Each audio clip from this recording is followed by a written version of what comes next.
Hey guys, how you feeling? Here today, it's Friday. I'm a day late. Normally I try to do my videos on a Thursday, and Thursday just got Thursday. Thursday was Thursday. Here I am. It's Friday, which is okay. It's a nice day. It's raining a little bit, but the temperature outside is really nice. Like it's nice and comfortable. I like it. These are the perfect days to kind of go for a run. I'm at work though. So anyways, today, what did I want to talk about? It was prisms. Use of prism lenses. Prism lenses are special lenses that help kind of bend light, bend the world so that you can move in a certain direction. I'm probably oversimplifying it. I don't want to get into the optics of prism. However, I remember my first car I ever got. It was a It was a Hyundai Tiburon. Fun. It was thick. It looked sporty enough. It was perfect for me. I loved it.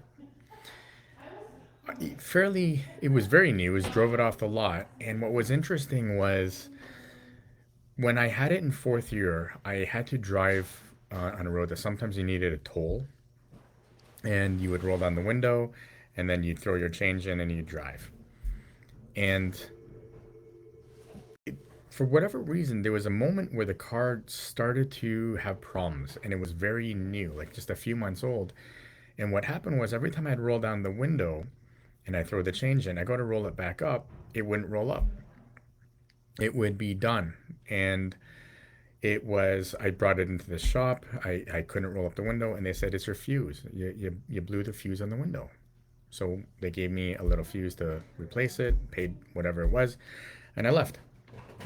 And then the next day or next time I had to use that tool, roll down the window, throw the coins in, it wouldn't roll back up again. I blew the fuse again. So I went back and I said, it's got to be bigger than this. I said, in order for us to do this, we have to take apart your whole door, the electronics, and so on. And it's worn, you're covered, but we're going to need it for a few days. And you have to give the car. And I'm like, I can't afford to do that. I can't give up the car for a few days. Plus, I was in the States learning in optometry school in Florida. And where I was eventually going to move, would be back in Canada. And that's where anyways, long story short, I just never did. The workaround was, and you're going to love this in a very sarcastic way, I bought a box of fuses. They're cheap, they weren't too expensive. Bought a box of fuses, and every time I rolled the window down, I'd get to where I needed to go, pop a new fuse in, and a new fuse in, and it would work for the next day. So literally, rolling down the window came with a cost, a fuse cost, I guess. Was it the greatest solution? No, not at all. The ideal would have been bring it in, get it fixed, but it was the time, it was the commitment, and everything else around it. I didn't do it. The solution was, and it worked perfectly fine for what I needed for going down that road. Have a fuse ready. I did avoid a lot of times when I need to roll down the window until this was fixed. And hey, in Florida, it's hot. You have air conditioning anyways. Enjoy the AC. It is lovely. Went home, moved back to Windsor, and one of the first things I did was I brought it in. Could afford a few days without a car. They took apart the car. They needed it for 3 days. They stripped it of wiring, redid whatever they needed to do. When I got the car back, I had working windows that didn't blow fuses and extra fuses to spare because I had leftovers. That was it. In a perfect world, the solution would have been find the root cause of it and fix it. Don't patch it up. Don't just deal with the symptom of a blown fuse, because that's really what it was. It was a symptom. Instead of finding out what caused the symptom, I was just treating the symptom. Was it wrong? No. I got by. Was it convenient? Relative. It was more convenient than leaving it for 3 days at the time. But in big picture, even I knew it was not the greatest solution. It wasn't a convenient solution. It wasn't a good long-term solution. It worked. Not great. It worked. Now, why am I talking about Prism? I'll have patients who I've seen in the past. Maybe they're referred to me. Maybe they're my own patients where they might have an eye that turns in or an eye that turns out, up, down, whatever. But let's say in and out. Those are most common. And in school, we are taught to correct it with Prism, attempt at Prism. So if the eye turns in, Prism lenses move the image to where your eye turns. Instead of teaching the patient how to move their eyes outwards, we're just taking their image, the world, and moving it inwards for them. We're fixing the symptom. I have other patients who have a hard time converging their eyes, or their eyes go apart more and they have a hard time bringing them inward. So when they go to read, if they can't bring their eyes inward or they struggle, reading becomes hard. It becomes difficult. It becomes uncomfortable. Prism, how we're taught in school, instead of teaching them how to move their eyes inward, we put in special lenses that just takes the world and moves it outwards. So what are we doing with Prism in that case? Well, realistically, if they're good at moving their eyes apart, we're reinforcing be good at moving your eyes farther apart. If their eyes are turned inwards and we take lenses that reinforce moving their eyes inwards, what we're teaching them is continue doing what you're good at.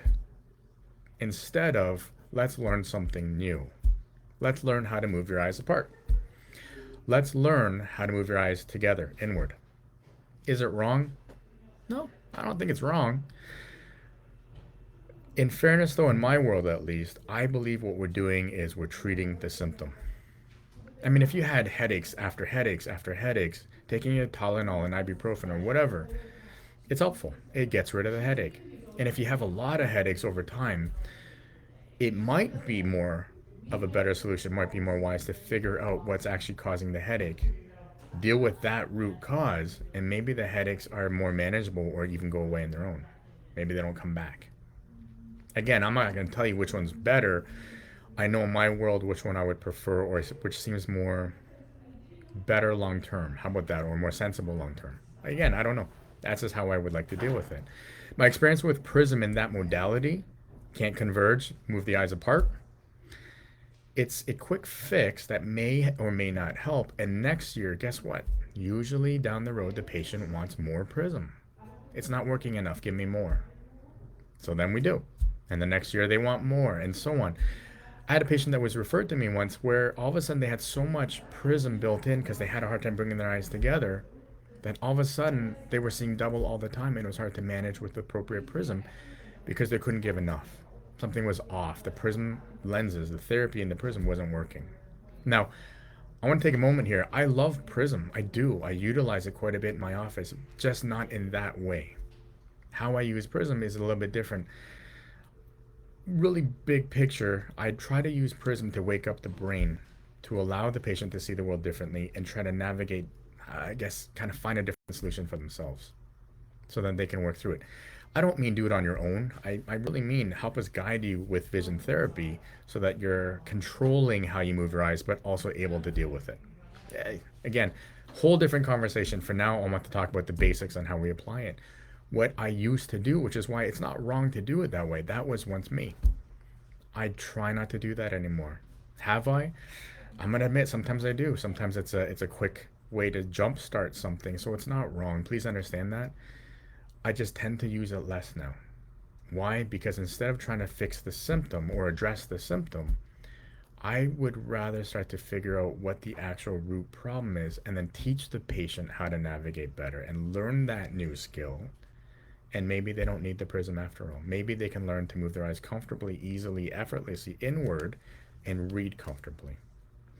Maybe they learn how to move their eyes apart, farther, straight, easily and effortlessly so they can see the world in peace and quiet and just kind of participate in the world and be present and not have to fight through double vision or eye fatigue or headaches or discomfort. Again, this isn't the gospel according to me. This is just how I see the world. This is how my theories kind of roll in, what I have for my model of vision. It works. I love it. I get to affect a lot of good change, and the harmony that the patients feel is so fun to be part of.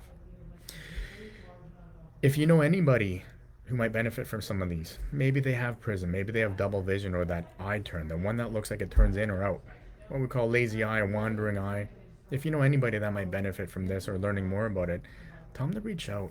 Send a message to me, and I'd love to be able to be part of their journey. Not just fix a symptom, but really get to the root cause and maybe help them achieve that next level of who they deserve to be. Again, this is fun for me. A little bit different. Like I said, these last couple videos, I've been really trying to keep it more vision therapy centric. I might go back to a little bit more what I do in coaching, and yet right now I'm on this little calling of talking about vision therapy a little bit more.